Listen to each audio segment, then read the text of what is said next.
Alright guys, it's March 17th, 2025, and I hope everybody's been having a wonderful day so far today. I hope everybody's having a great sober day today as well. I hope today's video can help somebody out there stay sober and maybe think twice about picking that bottle up. I don't want to make this video right now, I really don't. I have been out here now for about 45 minutes trying to film this, and I get about 2.5 minutes into the video and I gotta stop and restart and stop and restart, and I've done that seriously about 20 times because every time I get to the point where I'm talking about the information that they gave me today, I start crying. I have broken down and bawled my eyes out now past 45 minutes. That's why I don't have my glasses on right now, because I got tears all over them, and they started fogging up on me, so I just couldn't wear them. But I'm sure you can already imagine that the news today wasn't good. I had to go to MUSC this morning and have my CAT scans done, and I did that. I had to be there 10:15 this morning. I thought it was 10:30, but it was actually 10:15, but we got there on time. And I've actually got a really interesting story about what happened at the hospital today, but I'll tell that story another day. I am going to be taking tomorrow off the channel. I'm not going to make a video tomorrow. I need a day, guys. I just need a day to myself. I need to process the information I got today. I just really need a day to work through this. Because, like I said, I went and had my CAT scans, and my virtual appointment was at 3 o'clock. And when I got on the virtual appointment, I was speaking with somebody that wasn't my doctor. It was a doctor, but not my doctor. And I'm like, why am I talking to this guy? And he starts going into, how you doing, how you feeling, and all this stuff. And I told him, I'm doing okay. I've had a lot of stomach pain lately, and I think I've told you guys that. And I've been pretty fatigued. I've been dealing with a lot of fatigue here lately, and a lot of nausea too. Yesterday was really bad. I was very nauseous yesterday. I took a lot of nausea medication. I've been really stressed out too, waiting for these results. Just scared, nervous, anxiety.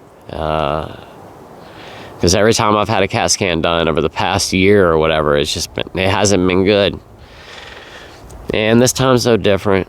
Like I said, there was another doctor that I was speaking to, and he went into the whole, your splenic embolism, and that all looks great, and everything looks good there, and the pseudoaneurysm in your liver, that looks great too, and then he got into my portal vein and the tips, and I'm just sitting there the whole time, just like I wanted to say, dude, will you please just get to the point?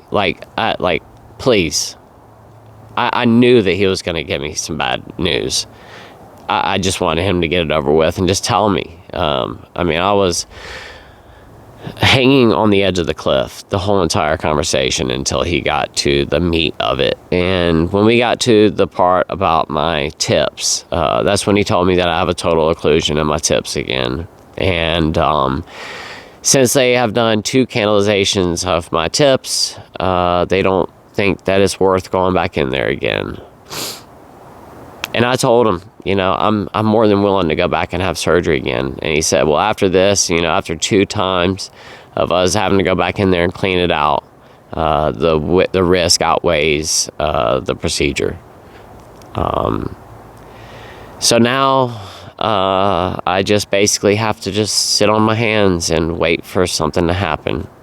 And I told him, I'm like, I'm so willing to just go ahead and have this cleaned out again. And he said, well, let me talk to the doctor that does all the operations on me, the interventional radiologist. He said, well, I need to talk with him, and then we're going to figure out what we're going to do. And then he said, we're going to meet with everybody. He said that they're going to meet with GI for some reason.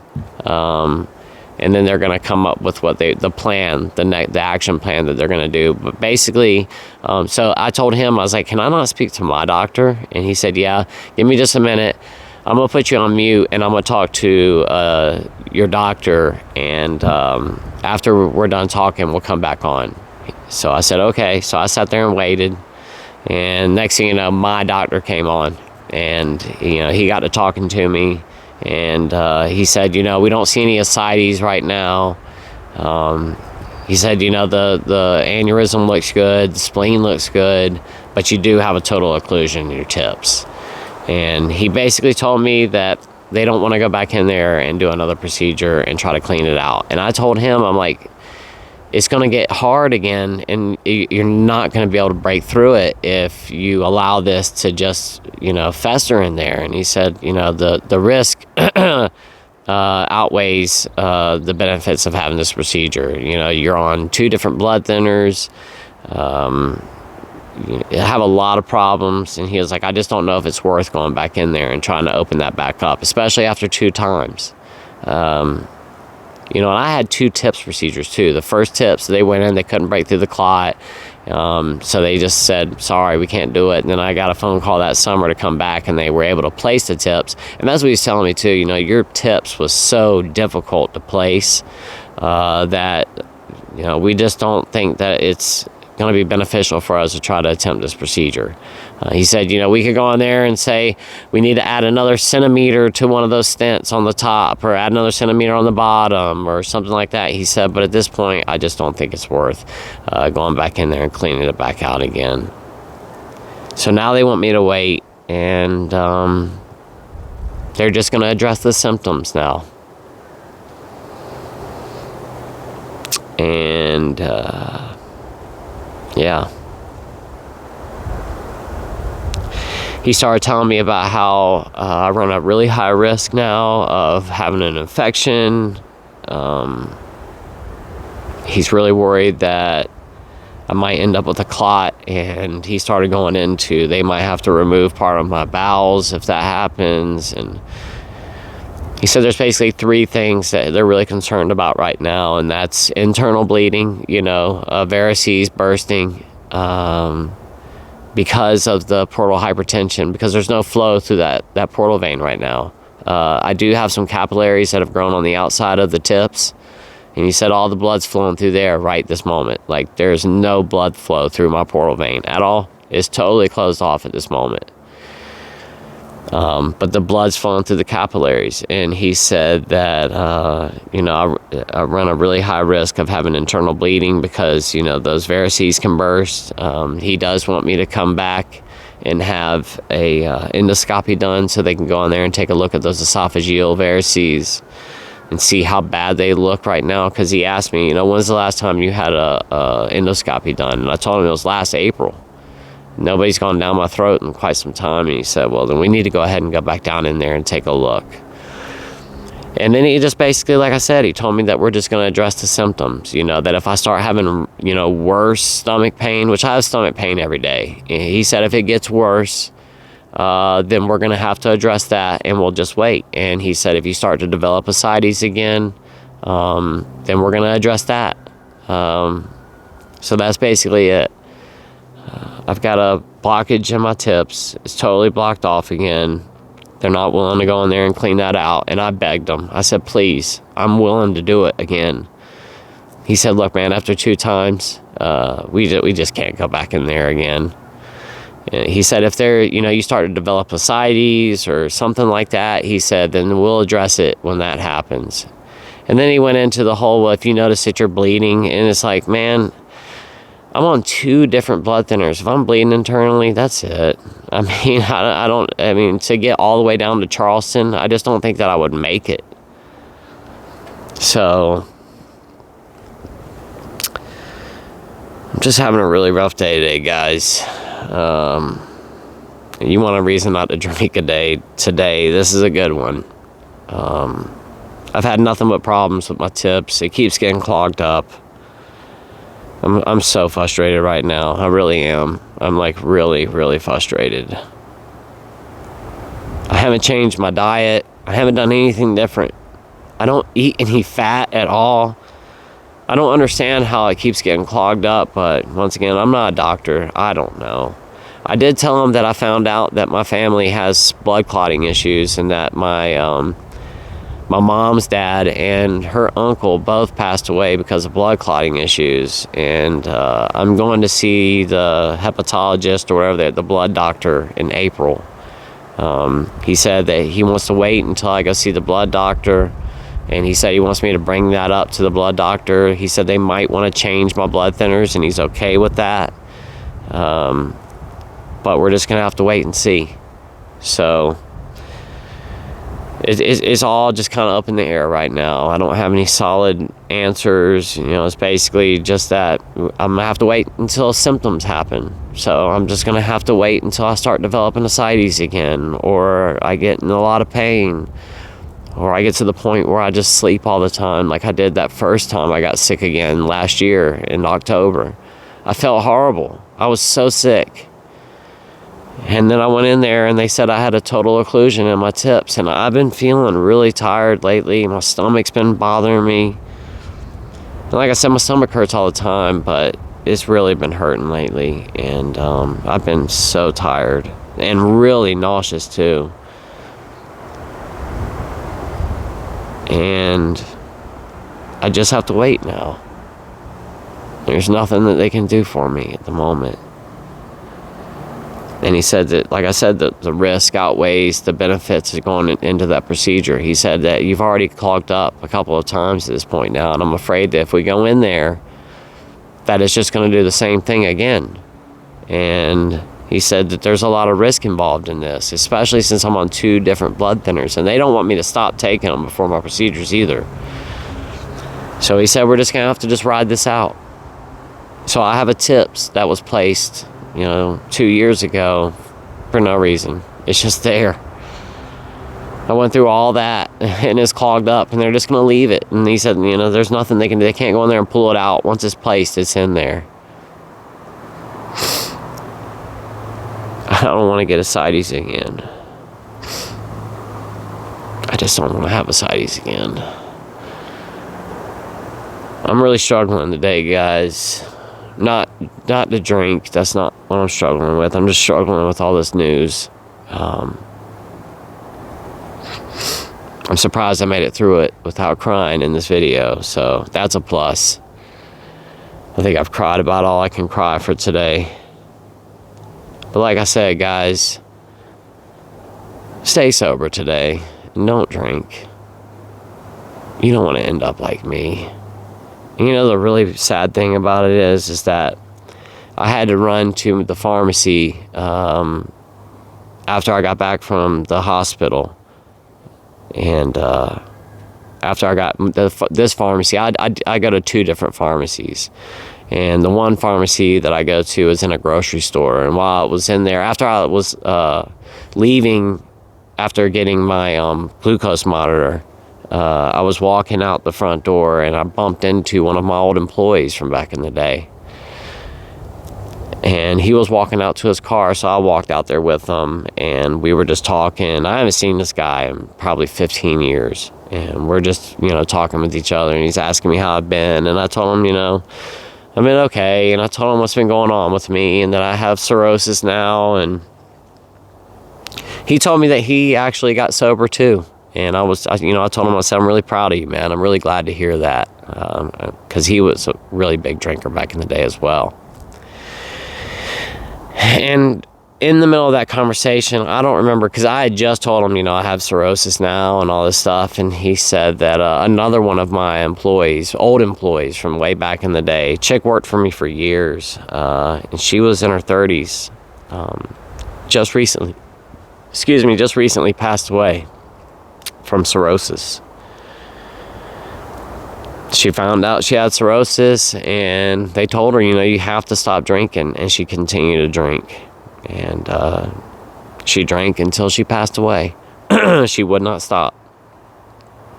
He told me that she was drinking a liter of Jim Beam every day, even after finding out she had cirrhosis. And that's the scary part about this disease, guys, is that, even the face of, something as big as that,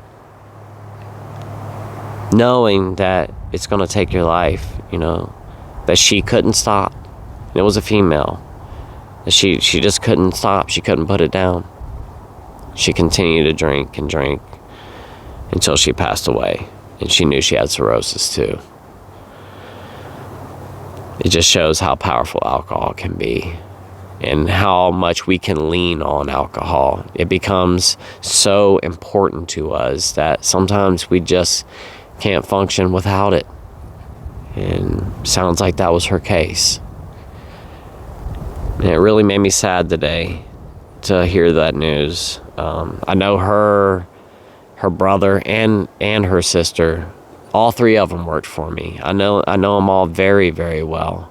I just hadn't spoken to them in quite some time. And he said that she just recently passed away in January from cirrhosis. Once again, it just shows how powerful this substance can really actually be. Even in the face of something like that, to continue to drink.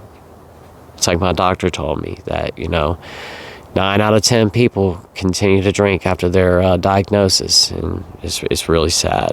So, guys, I'm going to go ahead and hop off of here for today. Like I said, there's a total blockage in my tips again, and they're not going to do a procedure. I'm going to have an appointment with them after I see the hepatologist or the blood doctor. I'm gonna have another appointment with him, and then they're gonna meet. In the meantime, they're gonna start talking about an action plan and where they want to go from here. But basically, what he told me is that they're just gonna start addressing my symptoms from here on out. So if I start to develop ascites, then they'll address that when that happens. Or if I have an internal bleed, then they'll address it when that happens. But they're not going to go back in there and clean that tips back out again. He said it just doesn't make any sense. He said he believes it's just going to clog back up again. So that's that. And I'm pretty sad. Pretty down about it right now, but it's going to be okay. And I'm not going to drink. Nothing like that. I'm just going to process this. And I'm going to do a lot of praying over the next day and a half. And just spend some time to myself and just really think about this and just process. So I won't be here tomorrow, guys. I'm going to take tomorrow off and just take an opportunity to, like I said, to process this information and try to get my mind back right. Try to see the positivity in this, and what positive aspect can I pull away from this. And if there's one positive aspect that I hope that I can pull away from this, is that by coming on here today, as bad as I didn't want to, as many times as I had to start this video over again because I kept crying, I hope that by me sharing this information today, that just one person out there will make that decision not to have that drink. They'll think twice after watching this video today and go, it's not worth it. I don't want to end up like him. And that's completely fine with me. That's the reason I make these videos, is because I don't want people to end up in my shoes. So guys, stay safe out there and stay sober. It truly isn't worth it. That little devil on your shoulder that keeps whispering in your ear, telling you to make that stop, you can have it just today.